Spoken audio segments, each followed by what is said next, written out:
On the island of Borneo, deep in the forest of the Malaysian state of Sarawak, Indigenous communities are struggling against a series of mega dams. The Baram Dam in northern Sarawak, which is now in its planning phase, could potentially submerge 400 square kilometres of rainforest and displace 20,000 people.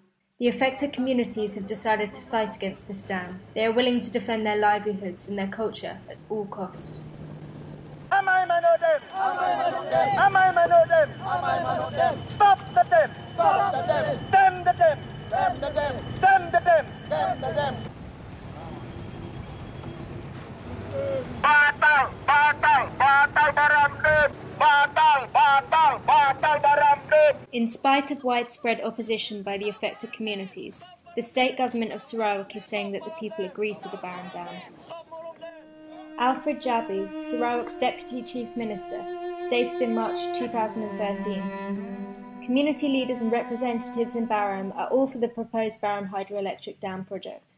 Torsten Daly-Stjopvet, a Norwegian who is the Chief Executive Manager of Sarawak's power supplier, Sarawak Energy, and responsible for the implementation of the dams, stated in 2012, "They are just making noise. Some of them take advantage of the Baram people's ignorance. Many do not even represent the Baram people. They have their own interest." The Sarawak government is planning to build up to 50 dams in Sarawak's forest. Currently, around 12 dams are at the implementation phase. Sarawak is aiming to boost its power capacity from 1,300 megawatts in 2010 to 8,000 megawatts in 2020, even though domestic demand is projected to be only 1,500 megawatts in 2020. If the proposed dams are implemented, they will displace tens of thousands of Indigenous people living in Sarawak's interior. The dams would also submerge hundreds of square miles of Borneo's rainforest, known to be one of the world's richest environments. Sarawak's Bakun Dam, one of Asia's largest dams, was recently impounded.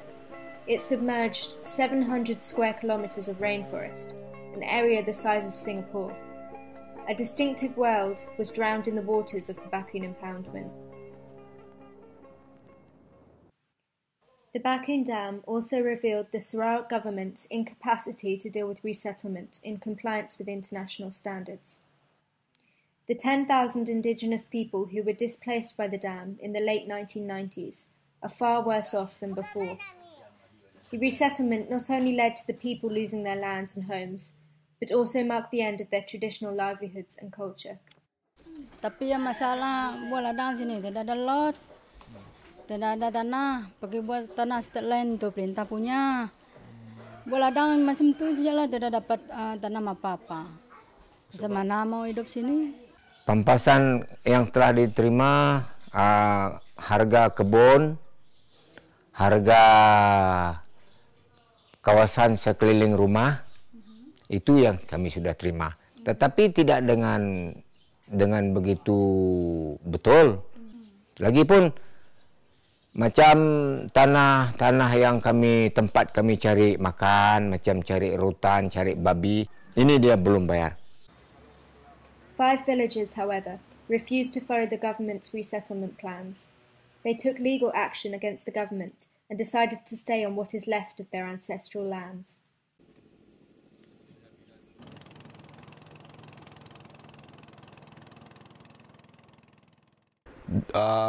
Tahun 2010, bulan 10, itu air start banjir lah. Dan saya punya rumah pun kena banjir. Kebanyakan saya punya rumah sudah tenggelam sudah lah. Tapi ada saya kasih tahu itu kerjaan, buat tuntutan. Tapi sampai sekarang belum lagi ada, itulah, belum ada pepasan dia, belum lagi ada balas dia.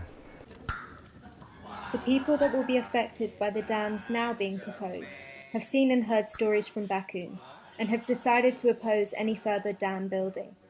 They are joining up to form a movement with the name Save Rivers.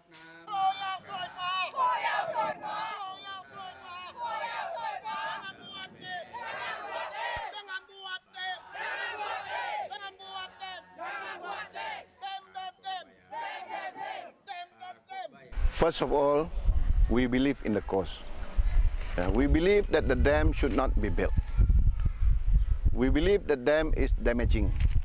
We believe that the dam is not good for the people, but good for a certain number of people only. Because we believe we want to do something, we cannot sit down and wait for things to happen. We need to stand up. The next dam, the Murum Dam, is meant to be completed in 2013. Construction work started back in 2008 without a social and environmental impact assessment being conducted and without any consultation taking place. The people affected by the Murum Dam put up a blockade in September 2012.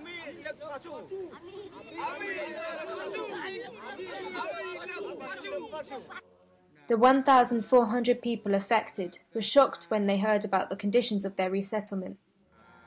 The monthly allowance they will receive once they are resettled is below the poverty line, and their new farmland is already covered by oil palm. Consequently, they decided to take action in order to defend their rights. An agreement between the affected communities and the government is still nowhere in sight. Jadi Pangai Murum datang itu ketiga, datang tidak bagi apa-apa, tidak peduli.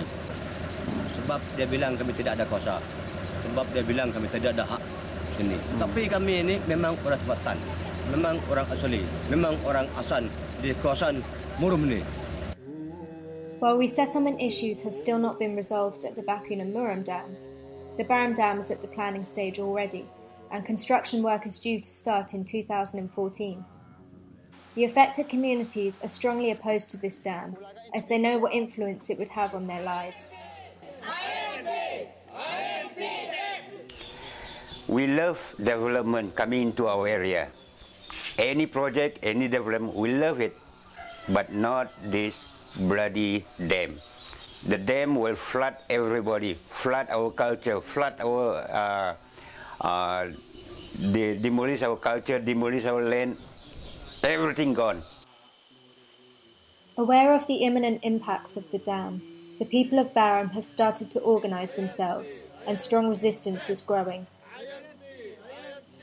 They demand that their rights, as guaranteed under the UN Declaration on the Rights of Indigenous Peoples, be respected. They want to be asked for their free, prior and informed consent on the dam project. Batal! Batal! Kedua masyarakat jangan tunduk! Batal! Batal! Jangan dipermainkan! Apabila kerajaan ingin mengambil tanah kami untuk membuat jalan access road to the Barham Dam site, dia tidak ada berbincang, tidak langsung berbincang dengan kami penduduk yang mempunyai tanah yang akan diambil itu. Money is the main driving force behind Sarawak's tragedy. The dams form the backbone of an immense industrialisation programme called the Sarawak Corridor of Renewable Energy, or SCORE, worth $105 billion. Many of the companies who have been receiving state contracts under SCORE are linked to Sarawak's Chief Minister, Taib Mahmood, and his family. The Taib family hold shares in over 400 companies worldwide. In Sarawak alone, they have stakes in 332 companies.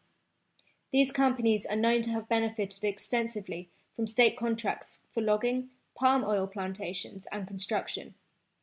Transparency International recently labelled the Bakun Dam a monument of corruption. The dams are meant to provide energy for dirty, energy-intensive industries under SCORE, such as aluminium smelters. Aluminium production poisons the environment and causes serious health problems in surrounding areas. However, it is far from clear whether Sarawak will even attract enough investors for these industries. The biggest project, the Salco aluminium smelter, has already lost its main foreign investor twice over. Norwegian Norsk Hydro backed off in 2009, British, Australian Rio Tinto followed in 2012. It is highly questionable whether Sarawak will find anyone to purchase the power at all. The Sarawak dams will bring great wealth to a few, while having no regard for the Indigenous peoples or nature.